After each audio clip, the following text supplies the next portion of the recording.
Before watching this video, please understand, this is simply my thoughts and my opinions.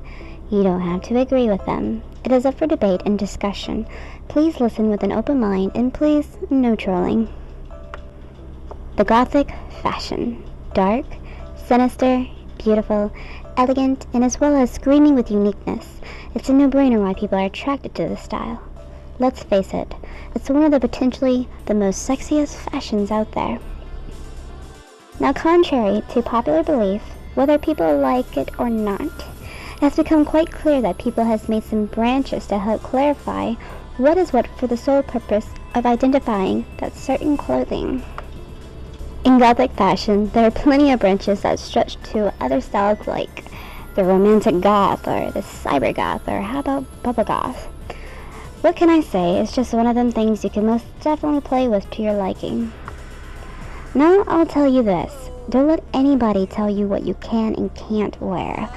But take into consideration that even though you might be wearing something you could easily consider to be goth, understand there are still slight rules that might oppose to your claims.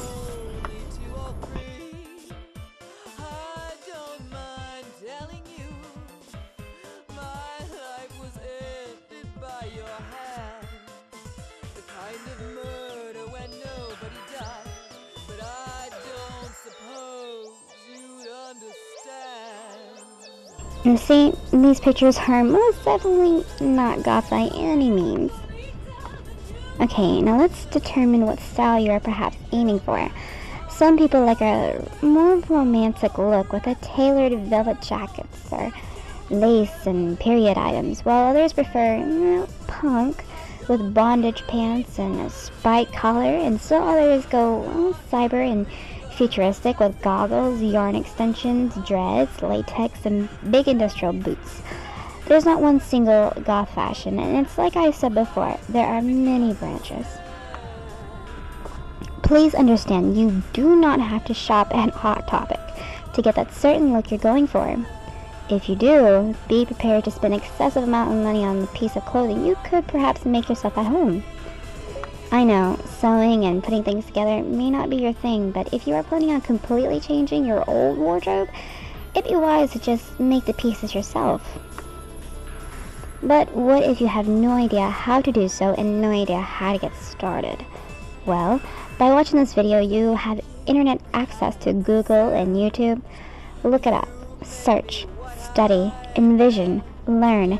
Get out there and talk to some people and get acquainted with other goths in the Gothic community online. But be aware that some don't want to even talk to a baby goth. Okay, so what's a baby goth, you're wondering? Well, it's someone who is new to the Gothic subculture. Please note that goths, it's not a cult. Please understand that. Make your own clothing, or at least consider altering the clothes you already have with bits of lace, ribbons, chains, etc. You can get a good deal at a thrift store, but you could use what you already have in your closet. Go crazy. Make it artistic and unique, just like you. So now it comes to the end of this video. In all truths, let's be honest, clothes do not, and let me repeat that for you guys, do not make you who you are. Remember that it is a form of expression. Wear what feels right. In all honesty, I do believe being goth is like a way of life, really. It's not phase, that's for sure. But no, goths are not emo. Please, there's a big difference.